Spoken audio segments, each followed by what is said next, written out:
Does anyone recognize that individual? Sort of, kind of, yeah.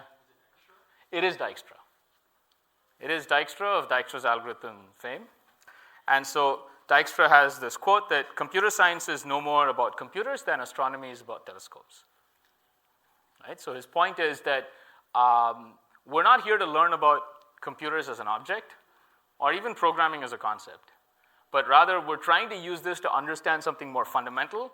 And the more fundamental thing, I think, is the science of computing or the math of computing. And really, how does one think formally about computation as a mathematical process? So that's what this course is about, and that's why there's a mix. That's why there's a lot of the emphasis is on the mathematical proofwriting part, because that's where I think a lot of the students need the most help. And many of you are probably better than programming than me, right? And programming tools keep changing, and languages keep changing. But the underlying mathematics of computing has not changed, and it won't change, because those are the fundamentals. Okay, so enough of me doing all of this stuff. Let's actually do some real work.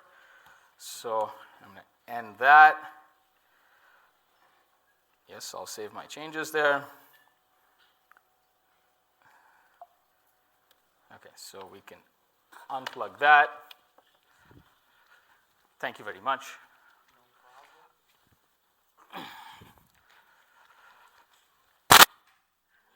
Okay, let's see if this thing can, you can see the screen.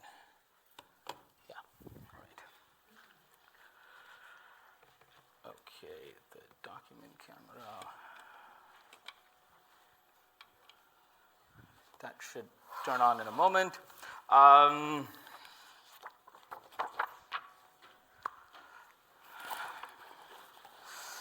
Have any of you used clickers in the past?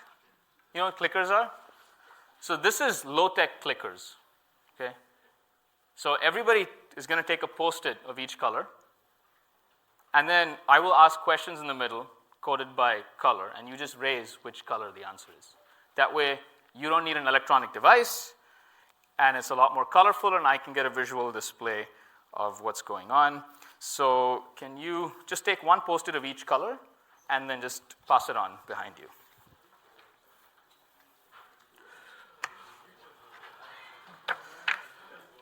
Okay.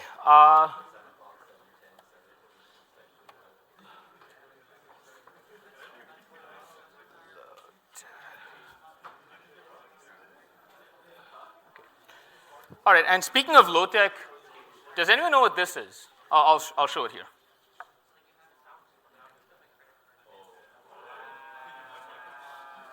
Yeah, what is that? It's a fountain pen, actually. It uses ink, believe it or not.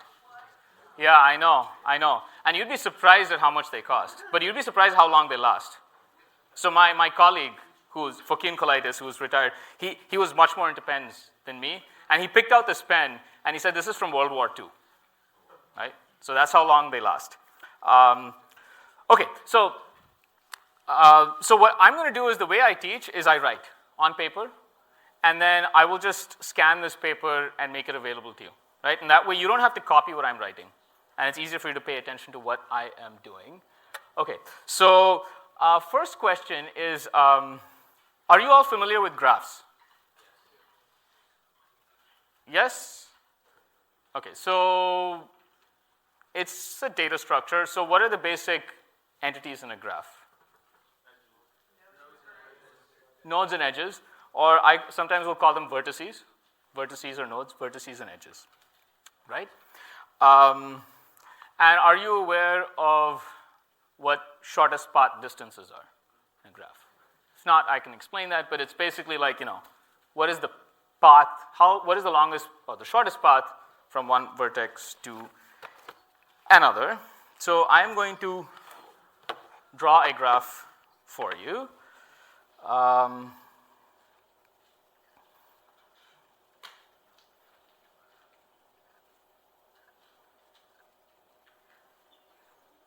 Call this S,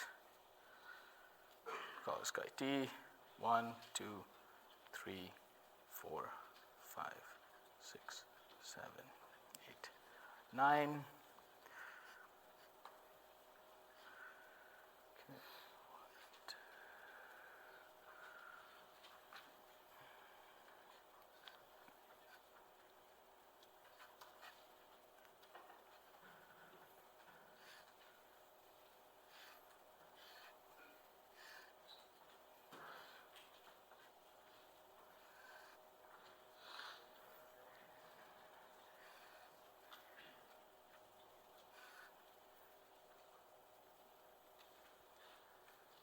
So that's a graph that has, so how many? It has 9 plus 2, 11 vertices.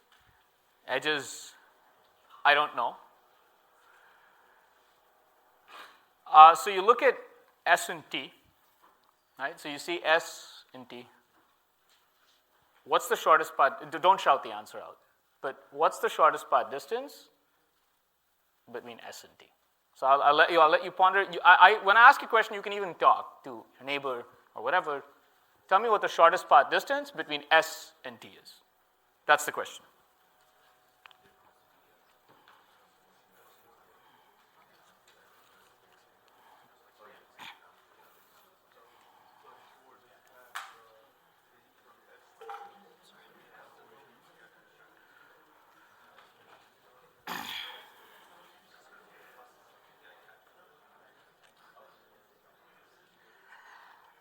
And so this is how we do low-tech clickers. You have 3 colors. It's what? It's red, yellow, and I guess it's, okay, the pink to me is red. It's red, blue, and yellow, I guess.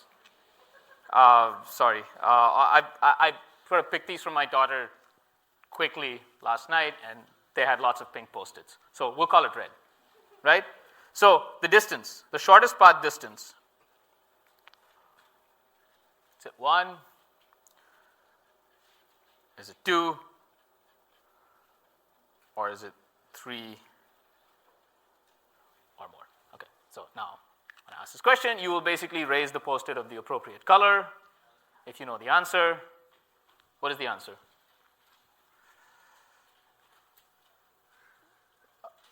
Blue, blue. I see some yellows. Blue, blue. Okay. Those of you who are showing 2. Okay, so good. I think most of you see. So why? Sorry? S4T. Okay, so right. So you can go from S to 4 to T. And how do you know you can't do any better? Yeah? There's no one edge between S and T. Right? Is that clear? So note that it was pretty easy for him to convince me that the shortest path distance is 2. By the way, at this point, if there are any questions, stop and ask me.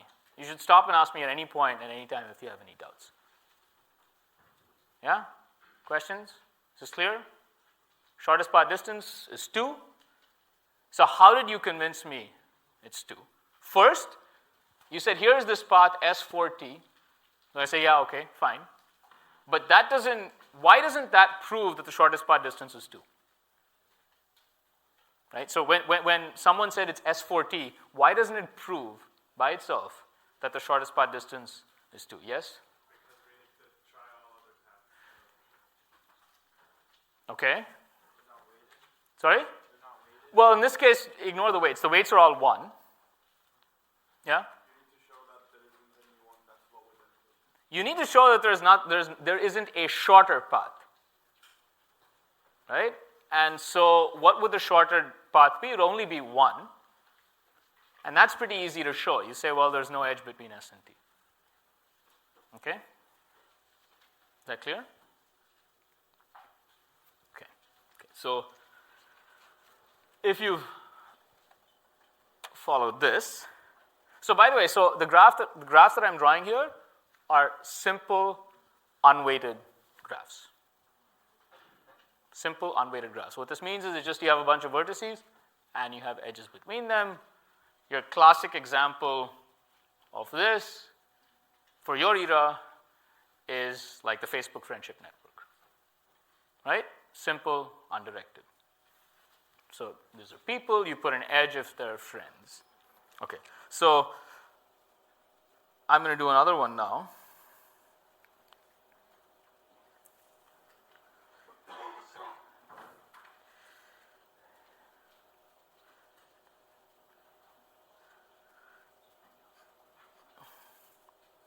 And this is primarily to keep you awake.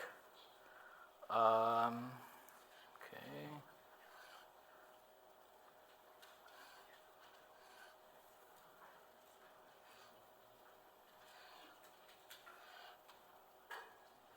that goes there.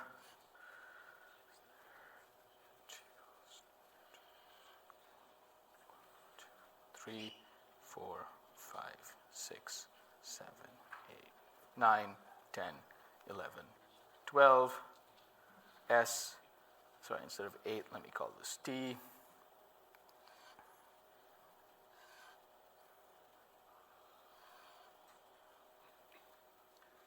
It's a little messy over there.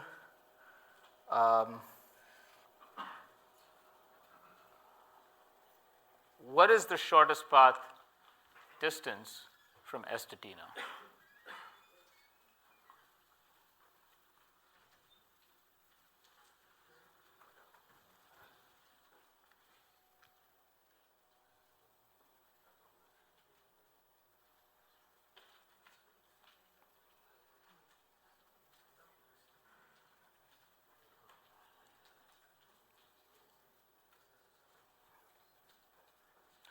So it clearly is not 1.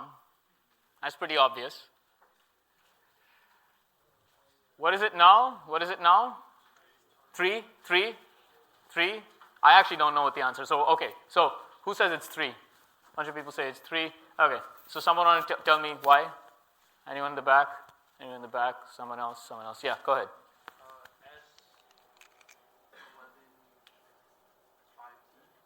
S11, 11, 5, T. Okay, that's a winner. All right. But why don't I know it is 3 and not less than that? Yeah, in the back. He only has edge to one of the nodes at 5. Okay, it has only to 5. If you kind of run it similarly in your mind, there's the shortest path from S to 5 is 2, and you can prove it the same way you proved it. Okay, interesting. So what you said was the only way to get to T is to go via 5, but then the shortest path from S to 5 is 2 by the previous argument. So you see that the argument is much more complicated now. Right? So in the previous case, it was easy to convince me by just showing me 3 little pieces of information. One piece of information is S is connected to 4. The other piece of information is 4 is connected to T.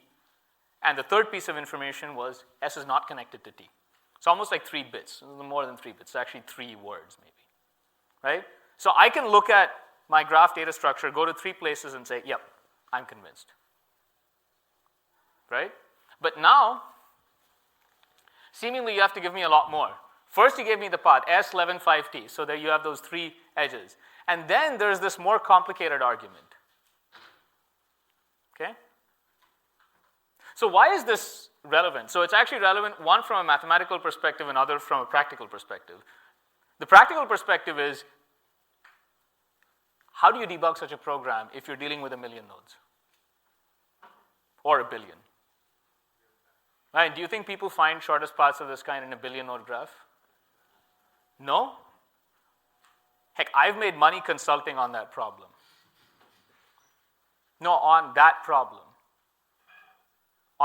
Well, there's a company, now it's called X, it used to be called Twitter. So in 2015, 2016, I consulted at Twitter. And what was their problem? It's a little more complicated than this, but it's almost the same. So they basically had a graph which had who follows whom, right? So it's directed, though. It's directed, right? One person follows another. And so they have this billion node. So okay, so the funny thing is, I work for companies that do social networks. I'm not on any of them. But you're probably on them. So you know this better than I do. They recommend things like who to follow or what content to look at. Right? How do they find that? They what? Mutual friends, exactly. One of the most important things they look at is mutual friends. What is a mutual friend? It's a path of length 2. Right? Just like S and T above.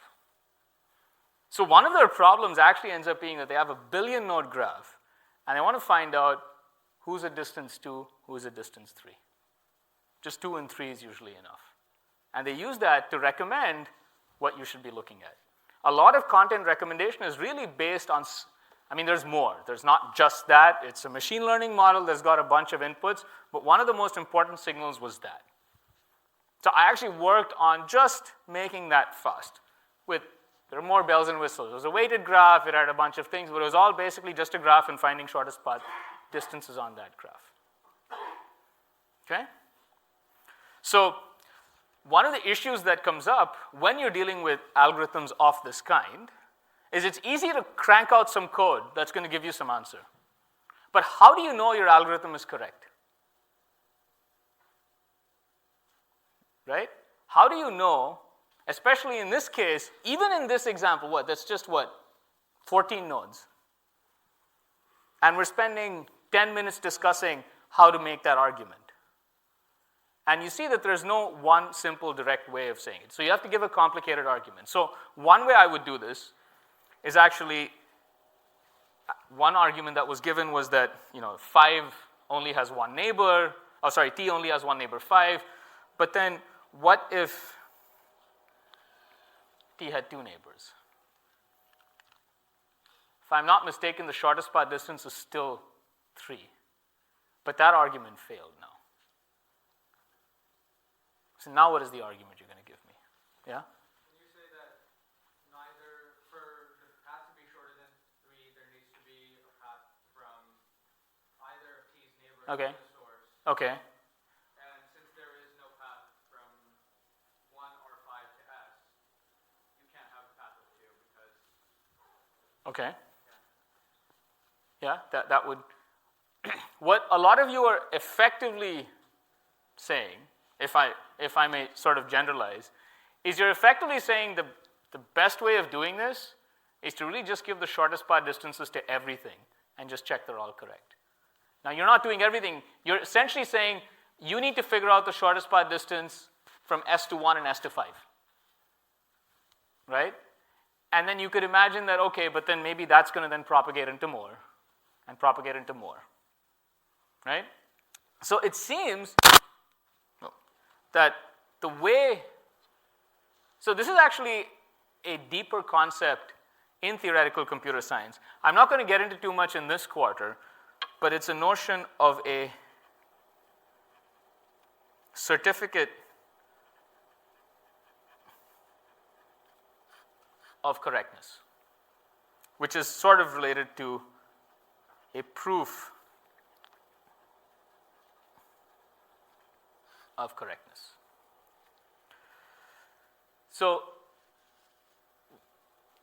I'm going to write a little bit about this. We don't have to get too much into it, but just in case you're interested, what you can think of is for all vertices little v in capital V. So capital V is a set of all vertices.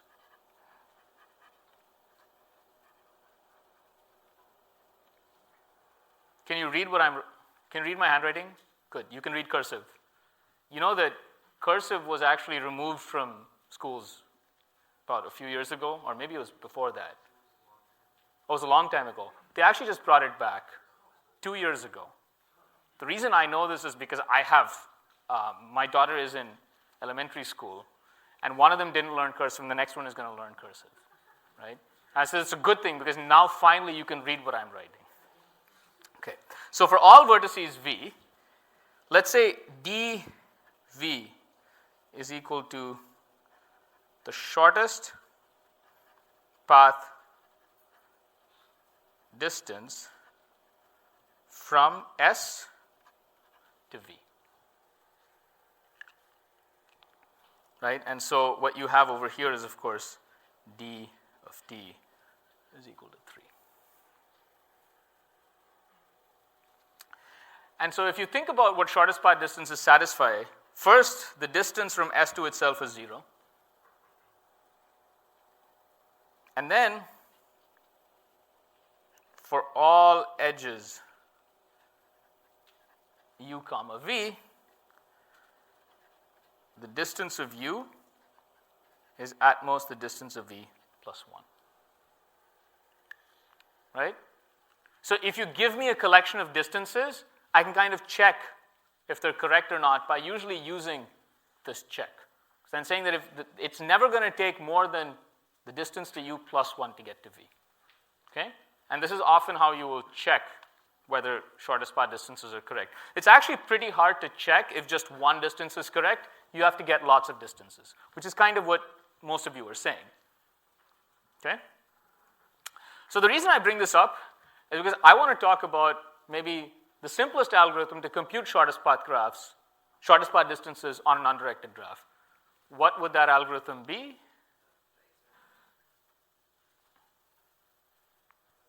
Yes? Okay, Dijkstra. But if it's unweighted, you can do better than Dijkstra. You can do breadth first search. Right?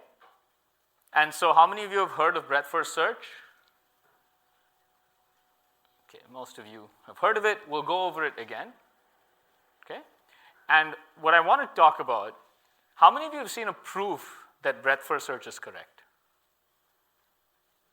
Some fewer people. So hopefully this is useful. Okay.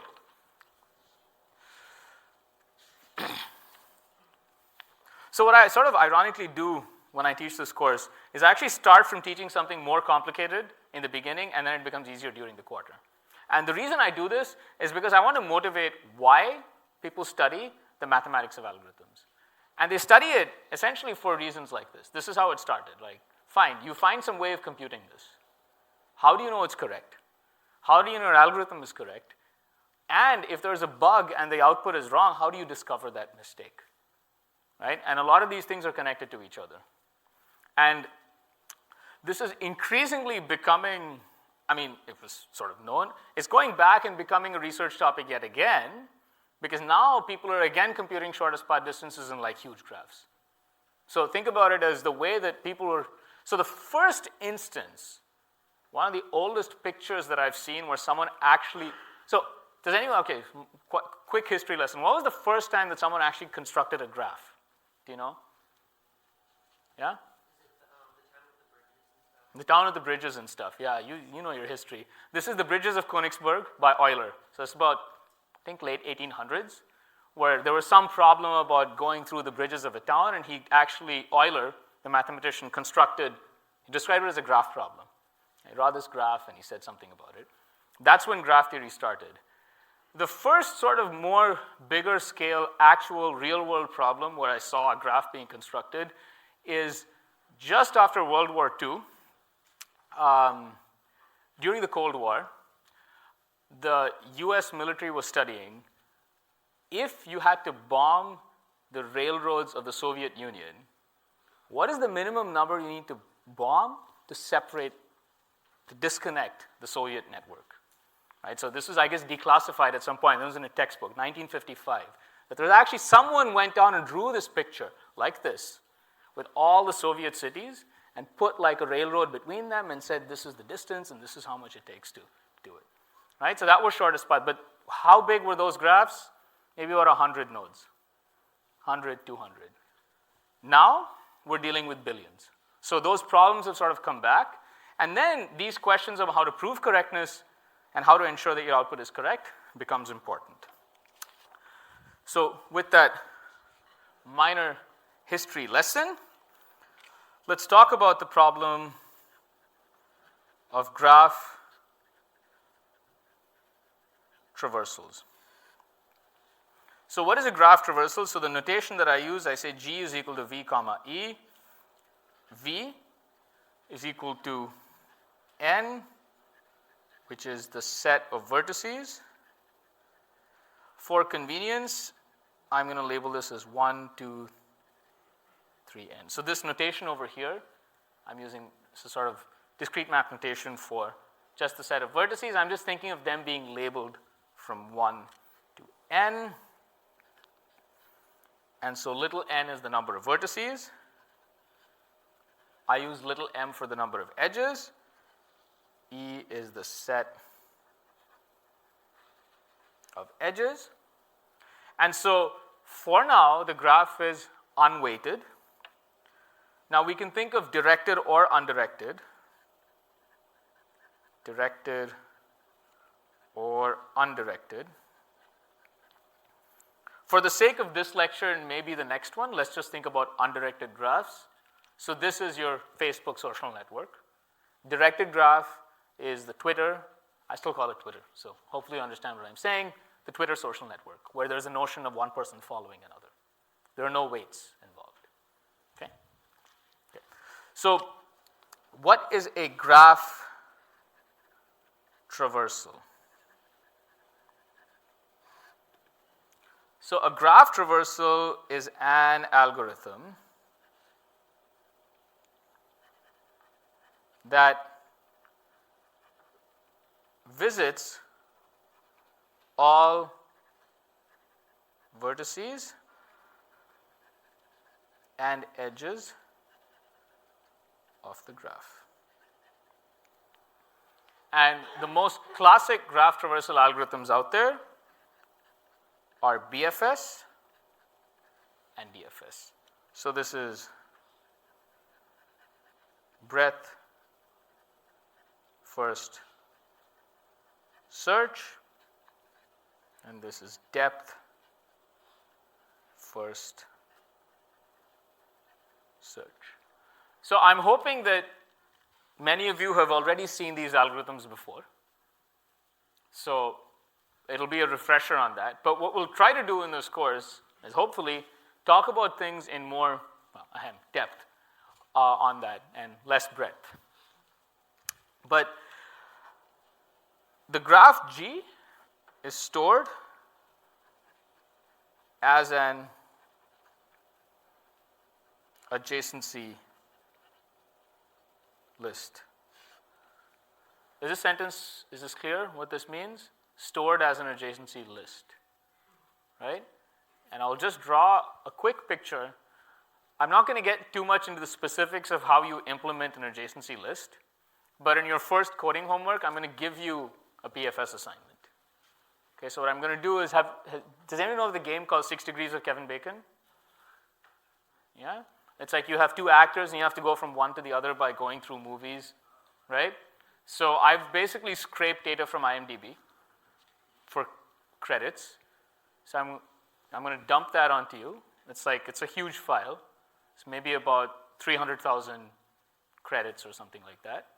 And so what you need to do is then solve 6 Degrees of Kevin Bacon by implementing a BFS on that. And when you do that implementation, a lot of these details on how you actually implement will be clearer to you. It's much better that you do that than I go on talking about it. What's more useful is I tell you about the algorithmic ideas. So for convenience, we'll just think of the adjacency list. Again, we think of the vertices,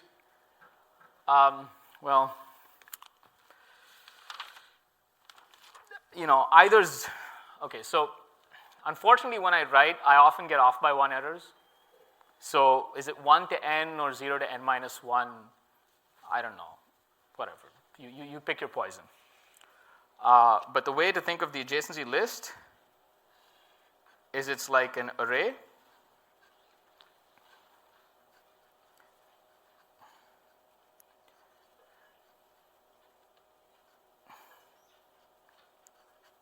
Like these are the neighbors of V, right? So this is usually implemented as a linked list, but we're not going to worry about whether it's a linked list or it's a different kind of list or as a set or whatever. Just think of it as if you have access to a vertex, you can get access to its neighbors, right? And when I write the code for BFS, we can talk a little bit more about exactly that.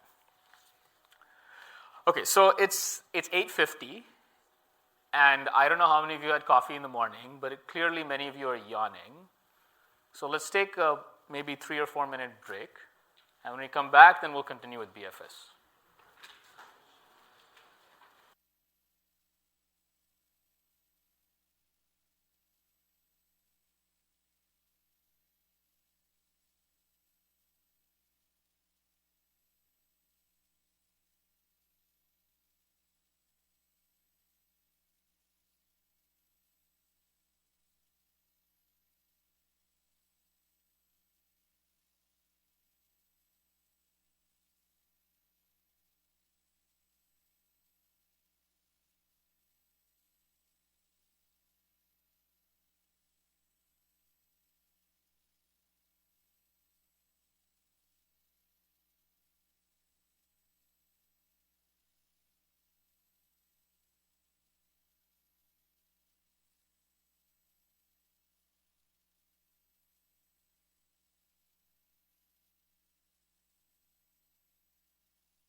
Okay. Now I think you've all woken up. Well, some of you.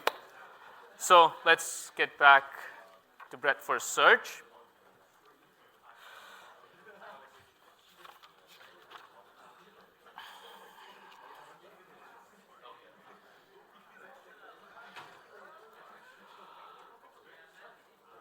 Okay, so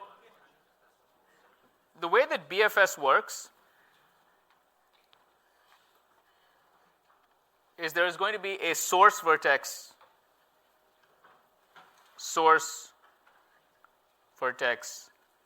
S, and the output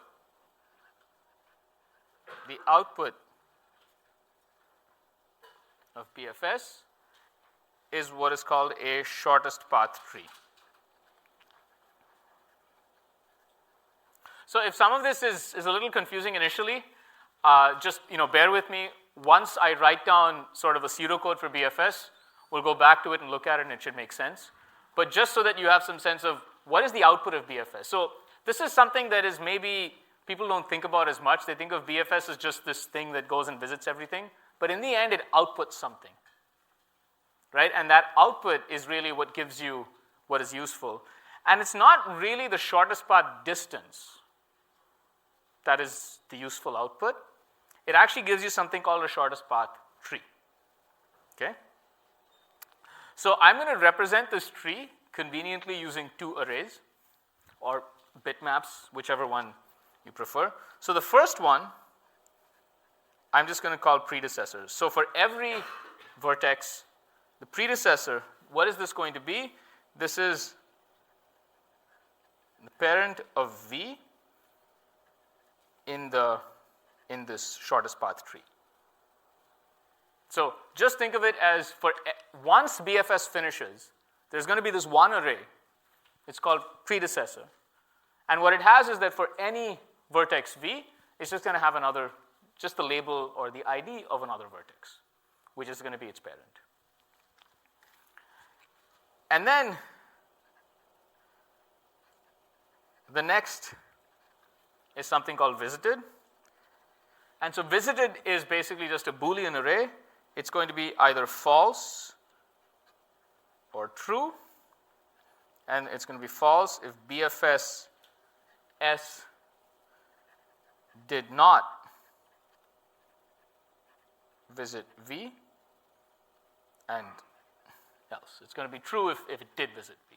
Right? So these are two arrays, data structures, that are going to be constantly updated as BFS proceeds. When it finally finishes, it's going to have these properties. Understanding how these data structures behave at every step is central to proving that BFS is correct. Like, how do you know that it's actually going to give you shortest path distances in the end? How do you know this tree is going to be a shortest path tree? So we'll get to that. So these are arrays. Any questions about this? Yeah, all of this sound familiar? Is this familiar? Raise your hand. And if this is unfamiliar, raise your hand. And don't feel shy. Okay, so you're stretching, so I'm assuming that's fine. Okay, all right. So let's get to it now. Since most of this is familiar.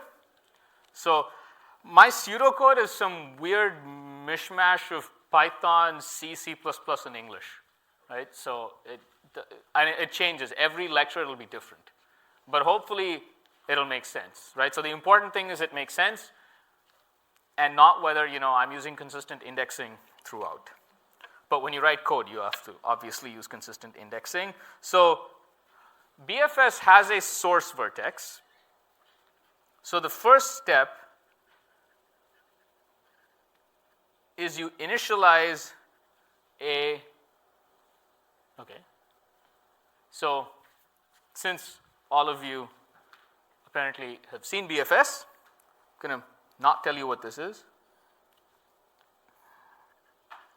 with just the vertex S. So I'm going to initialize something. Do I initialize a stack S? Do I initialize a list L? Or do I initialize a queue? So I'll give you 2 minutes to think about what the answer is. Am I going to initialize a stack? Am I going to initialize a list? Or am I going to initialize a queue?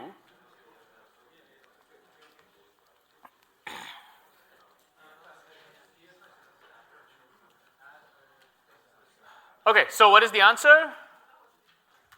Yeah, that's right. It's a queue. So I initialize a queue that, to make it confusing, I'm also going to call queue. So Q is the queue. And what it has initially is just the vertex S. So S is your source. So what's important to realize is that actually it's only the first step that explicitly invokes the source vertex. Right? The only place where the source really plays a role is just that first step. It's just initializing the queue. So if you initialize the queue with a different vertex, it ends up being BFS from a different vertex. But all the other steps, the code is essentially the same. Okay, so now I'm going to initialize. So there are 3 data structures that are actually present here. There's the queue, and then there are, of course, predecessor and visited. Now, the reason why I didn't talk about the queue as the output, so why? Why didn't I talk about the queue as the output? Yeah? By the end of execution, the queue should be empty. By the end of execution, the queue is empty. Right? So the queue is not part of the output, but it is very central to the intermediate workings of the algorithm. Okay, so now I need to tell you how to initialize these data structures. So how do I initialize predecessor?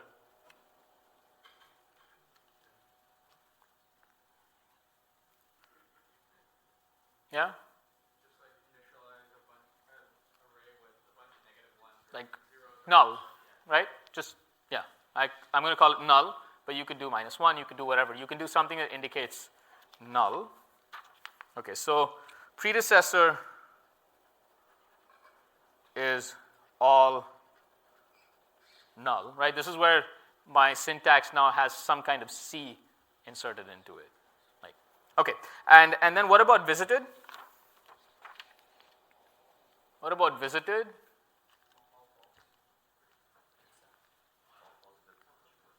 All false. Any other suggestions? Yeah? Set true for start. Set true for start. Who's the start? S. Right? So S has been visited and everything else is not visited. How many of you have coded BFS before? So most of you have. Usually the place where you get it wrong is you initialize incorrectly. Right? You forget to sort of set something to true or false in the beginning, and all of your other code is usually correct. Okay, so I'll just say for all V not equal to S, visited of V is equal to false, and visited of S is equal to true, right? So far so good. And now for the main loop, I say while Q is non-empty. So the first thing is I'm going to dequeue the queue. So I'm going to take what is at the head of the queue. Right? And this is really important that I'm using a queue, not a stack. So what is the property of the queue that is really important? It's first in, first out, right? So the first thing that gets out of here, so in the very beginning, of course, S is the one that's going to get removed. S gets dequeued. Okay? Okay. So now, for every V, that's vertex, so I'm going to write some notation, and then if it's confusing, I'm going to say N of U. So what this means is for all the neighbors of U, and this is from the adjacency list. Right? Does this make sense? So this is a loop over everything in the adjacency list, and because you have the adjacency list available, you have all the neighbors of U available. Right? So you can go back, you look at this, and you can say, oh, I get all the neighbors. So that's why the fact whether this is like a linked list or this is some other object really doesn't matter. All I have to be able to do is just sort of iterate over that, right? So this is essentially an iteration, okay? So the first thing you do when you find a new vertex is what? Yeah? Add it to the queue. Yeah? Check if it's been visited. First, you have to check if it's been visited. Because if it has been visited in the past, you do not put it back into the queue. Okay?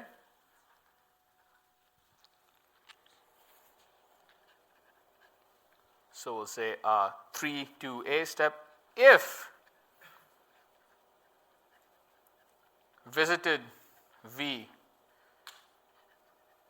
is false, capital letters, is false. If it has not been visited, then we'll do something. If it's been visited, you just move on, right? Because you're trying to basically discover new vertices at each step. It's annoying. Okay. So the first thing is, well, if it's been visited, then okay, now I'm going to run out of ways. I did 1, 2, 3, little 1, A, Roman numerals. Hopefully there isn't another level of nesting because I'm not sure what to use then. I'll say visited V is true, right? Because now I've visited the vertex.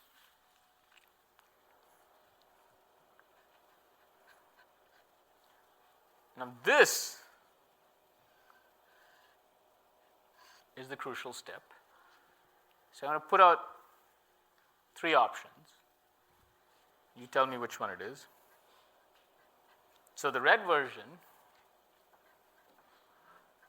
is that the predecessor of U is V.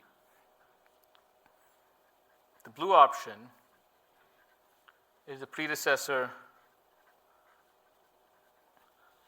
of V is U. Or the yellow option is that the predecessor of V is equal to the predecessor of U. Okay, so I'm going to give you a few minutes just to think about it carefully. Think about it carefully, and you can talk if that helps. Give you 2 minutes.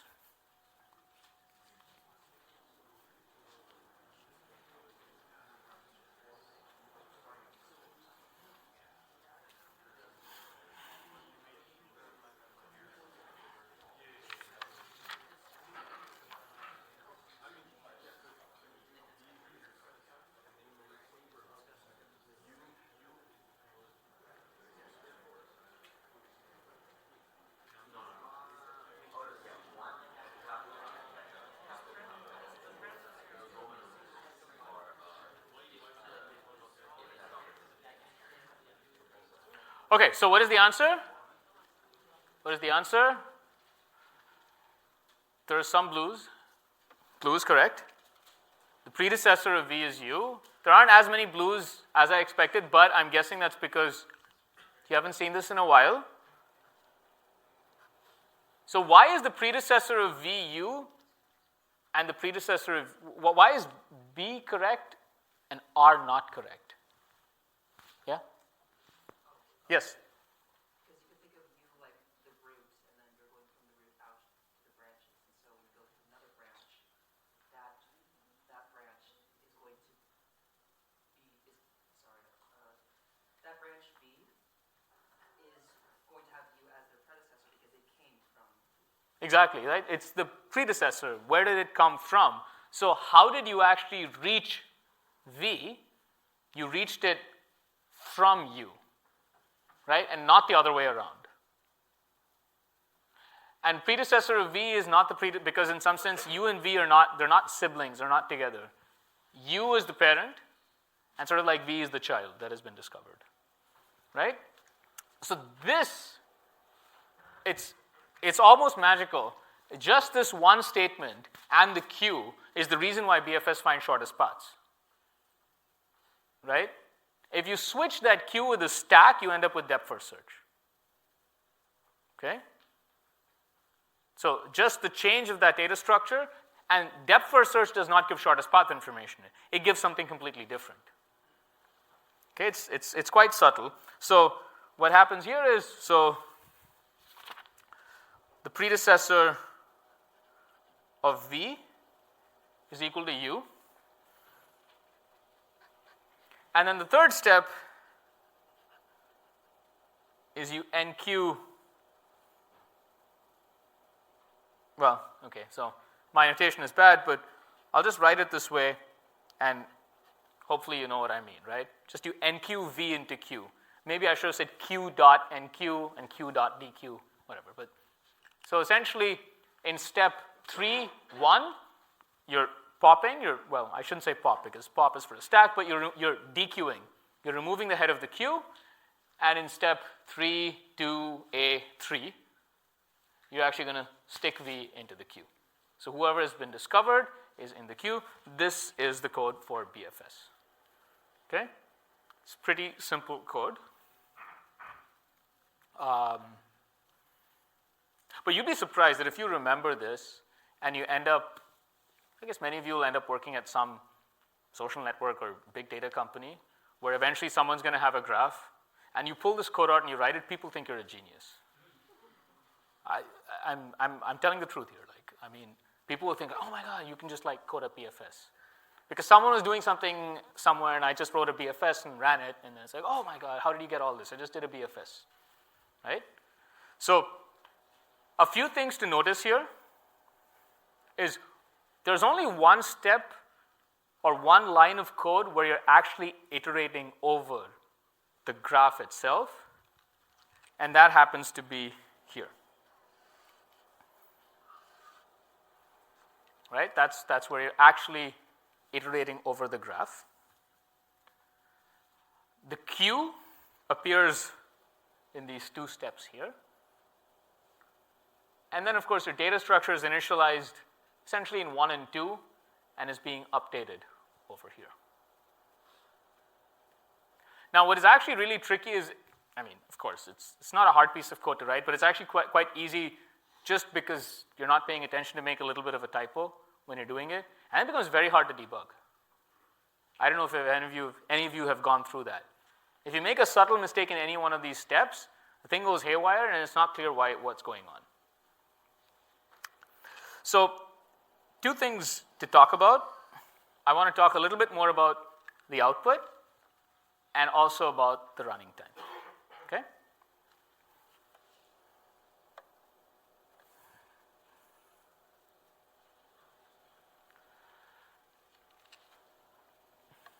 First question,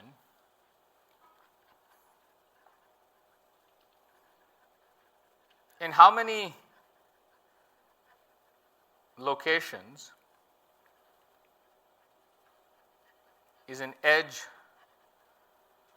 stored in the adjacency list? So does that make sense? When you think about an adjacency list, you have all these locations where something is being stored, where a neighbor is being stored. So in how many locations is an edge stored? Is it 1? Is it 2?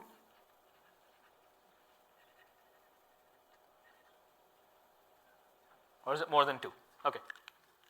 Give you a few minutes. Yeah, you have a question on the question itself. Very meta. Good question. Graph is undirected. We're dealing with undirected graphs just in this setting. Good question. Undirected.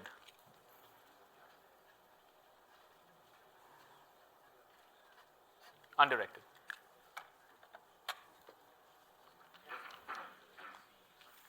Okay, so what is the answer? A little bit of red, a little bit of mostly blue, 1 yellow. Few yellows. That's okay. You can always show the wrong answer. Actually, by the way, so if you're not convinced, but you feel that there's one thing that's the answer, you should go ahead and show it.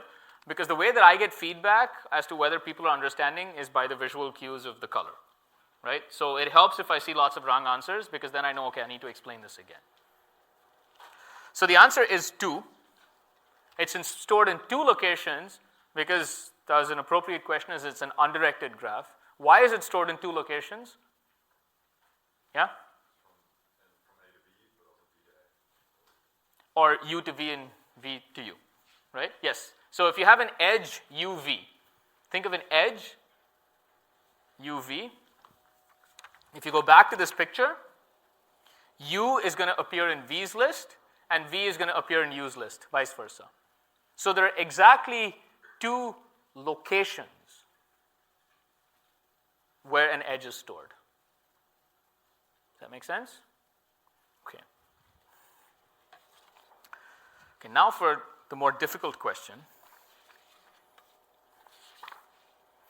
So I'm going to sort of, maybe I'll see if I can put this side by side here. I want you to be able to see the code for BFS. Can you still read in the back? It's clear? Yeah? Okay. So my question is, in the running of BFS, I'll write this question, but I'll say it first. In the running of BFS, how many times is each location accessed? Okay? Okay? So I'm going to ask this question again. In the running of BFSS,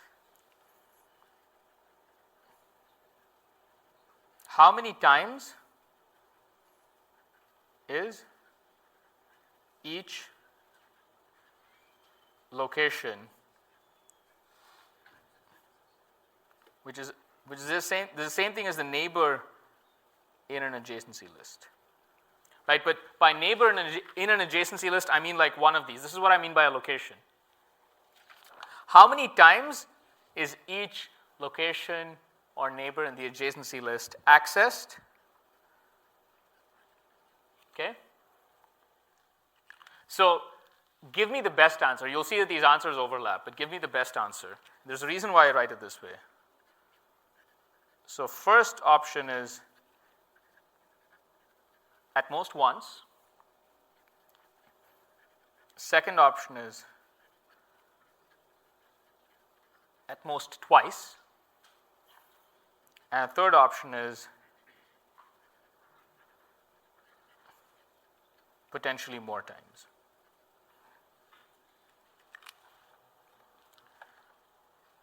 So you kind of have to pay attention to the code of BFS a little carefully. You have to think a little bit about, you have a question? What's the word at the end? More. No, sorry, I had another question. Accessed.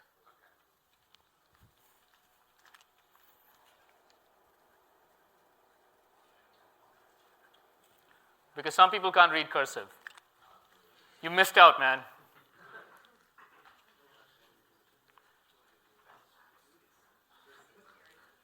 Okay, so this is not as obvious a question, maybe. What is the answer?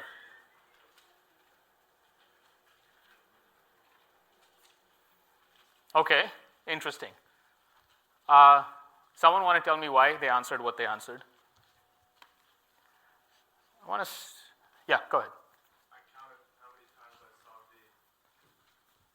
V. How many times you saw? Times I saw V on the if statement starting from there. On the if statement. Yeah, or from above it. Yeah. From above it. And how many times? It was greater than once and twice, so I determined that it was potentially more. Okay. Potentially more. Anyone else? Yeah? I thought it was twice because once when you are going to it and once when you're going from it. Okay. You in the back? Yeah? I said potentially more because once when it's accessed initially, once when it's present in the queue and DQ, So note that accessing the queue is not accessing the location in the adjacency list, right? The queue is independent of that. So are the visited and predecessor arrays. Like, where is the adjacency list or a location of actually being accessed? It's just that box. It's the only time that it happens. Okay, good. So there's something to learn about BFS here. Okay, yeah, so anybody else? Anyone else? Yeah, go ahead. If you have like a graph, like a central node and sort of spokes, Sure. out a bunch of other vertices, right? In principle, you could have like E or M. We're using the number of edges because once like you start at the center node, then you go out to all the other nodes, and then all of them are also adjacent to the center node. Sure. Access like. But how many times is every location of the adjacency list, which is every neighbor in the adjacency list, accessed?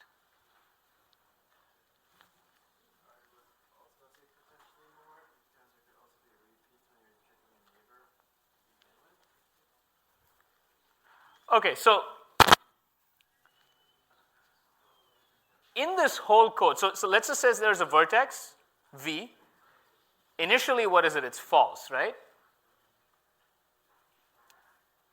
How many times for V will this code be accessed?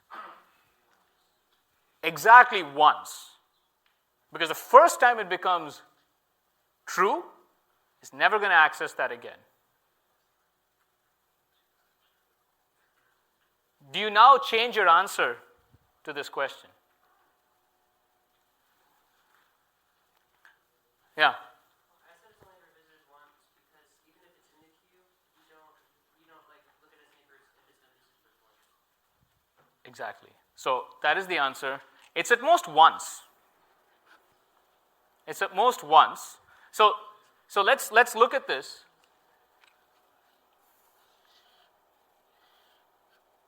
So imagine here is some, I'm just going to think of an edge U, and somewhere in its list is V. That's what I mean by a location, like this box over here. So when is that box having V going to be visited? Or when is it going to be accessed? Let me not use the word visited. Accessed by the code is exactly once when you dequeue U and you go on every V in the neighborhood of U. And that's going to happen exactly once because U is going to be dequeued only once. Yeah. What if, maybe this is a more complicated example. Let's say there early on is a neighbor of U that's A. You add A to the queue. Okay. And then when you, oh actually, never mind. I answered my own question. The Socratic method. Yes.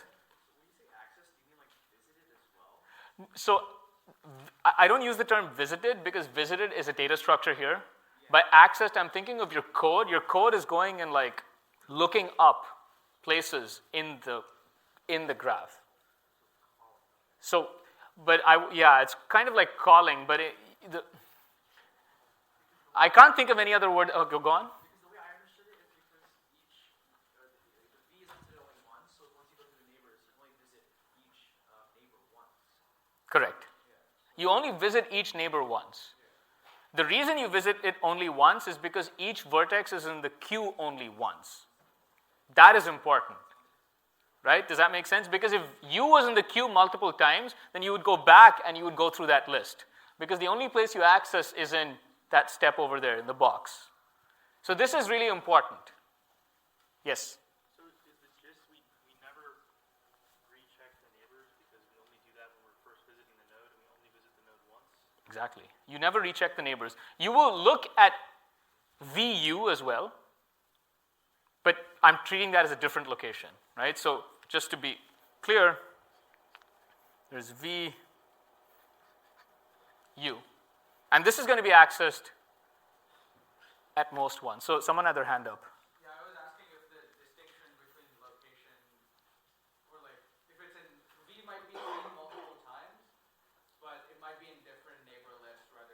Correct. But that distinction matters because I'm looking at each location of your data structure.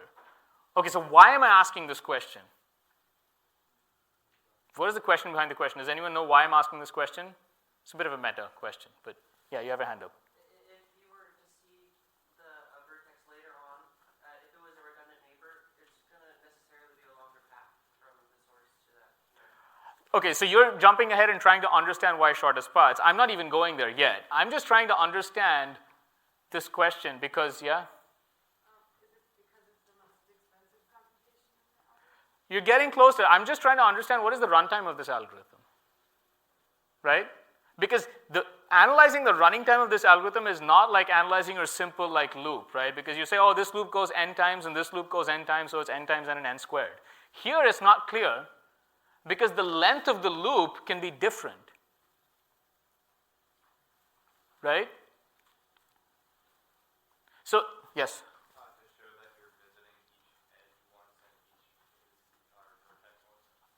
To show that I'm only going to visit each edge, or I guess technically twice because I visited one from U to V and V to U, but each copy I access only once.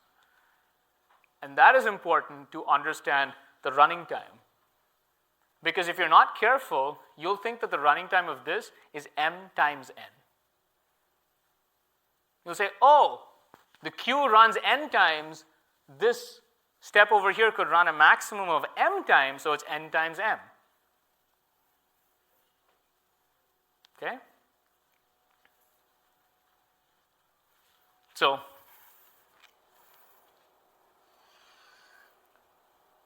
does this make sense?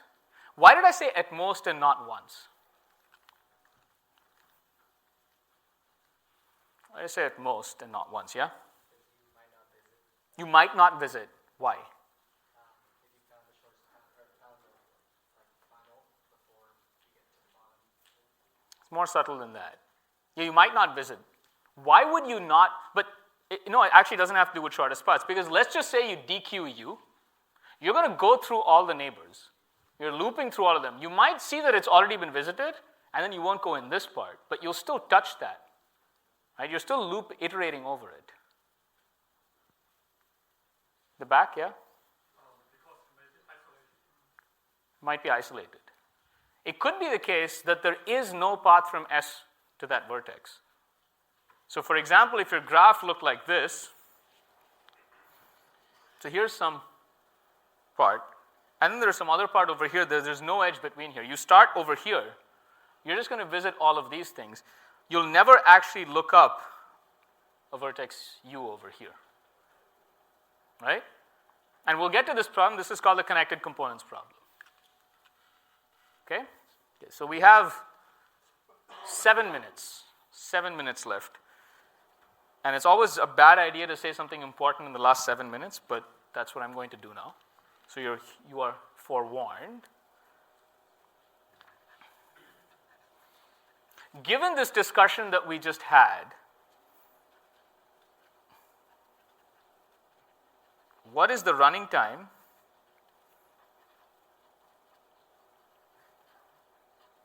of this procedure, BFSS? So if I start at a source, what is the running time?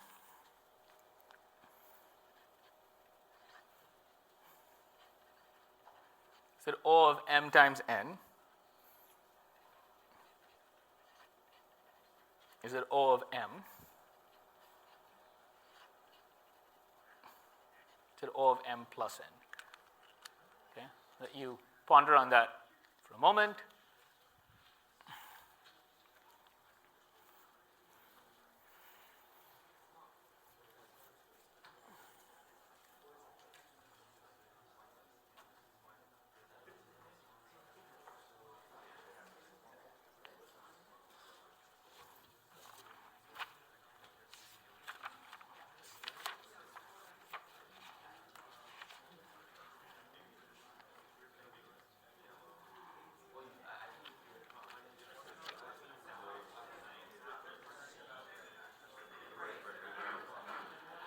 Okay, so what is the answer? many of you might just remember the answer from before, but it's good that you remember. It's O of m plus n. And just to clarify why it's O of m plus n, I'll say it and then I'll write this down. So firstly, this initialization part takes O of n because you have to loop over all the vertices just to set everything to be true or false or initialize. That's the easy part. As we discussed, this entire operation here accesses a location of the adjacency list at most once, right? So the total number of accesses that it does is at most the number of edges, or twice the number of edges. And so it's O of m, right? So it's a little tricky, that argument, right? It's not like your usual runtime analysis where you just multiply like the outer loop times the inner loop. And the reason for that is because sometimes this loop can be long, sometimes it can be short, depending on how many neighbors there are. And you just don't want to take the worst case and multiply, because you're saying, well, look at it more carefully, and you realize that every edge is seen at most twice, right? One for each location. And that gives you the O of m. Is that clear?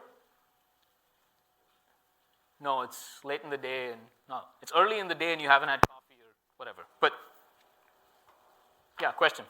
So, step 3 is O of n, is that what you're saying? Okay, so I'll write this down. So this step is O of n. That you see, right? It's just like this entire step over here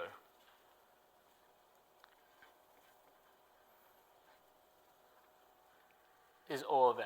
Because every edge is seen at most once, right? Back. Twice. I'm sorry, twice. Every edge is seen at most twice. Yes. Just to recap, is Yes. Big O worst case? Big O is worst case.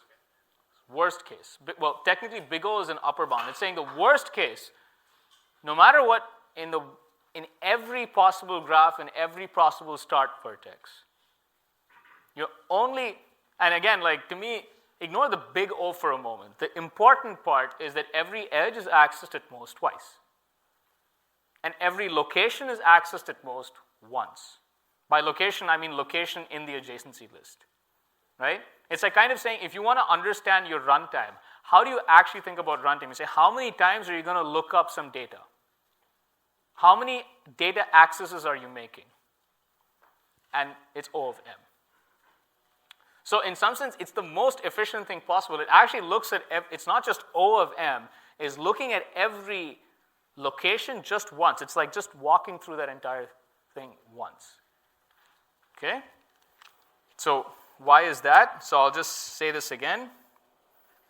Step 3, the looping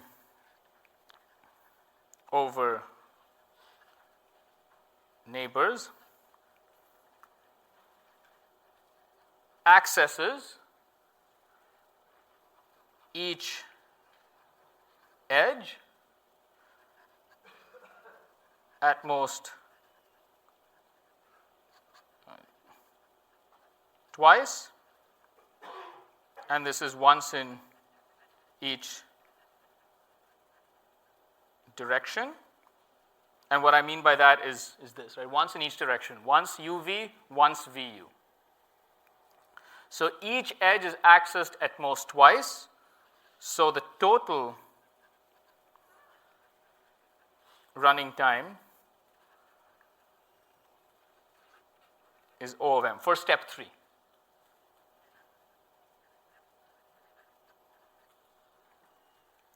Okay? And I make this point because there's a big difference between these two things if you think about it, a normal, let's say, social network. Right? So how big do you think M and N are roughly in Facebook? Billion? Billion is a good guess, right? So billion. So O of m plus n is kind of like 2 billion, a billion, maybe a little bit more, 3 billion, 4 billion. O of m times n is what? 10 to the 18. 10 to the 18. Can you do 10 to the 18 operations on a modern day computer? Anyone? Do you think you have? Does anyone have a computer that big? No, I don't think all.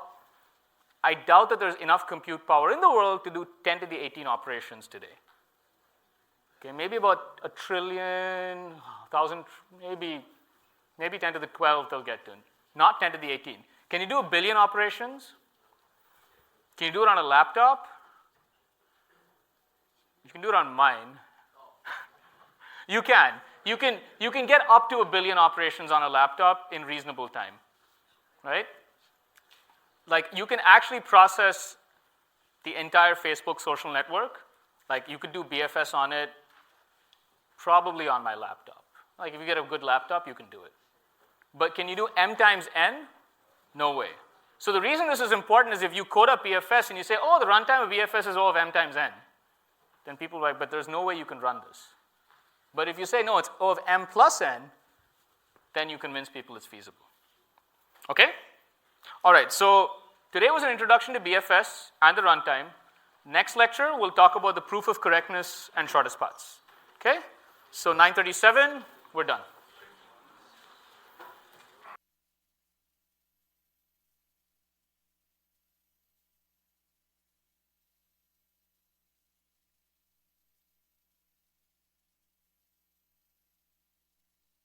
Yeah. Thank you. And just to confirm, do you have the media code? Yes.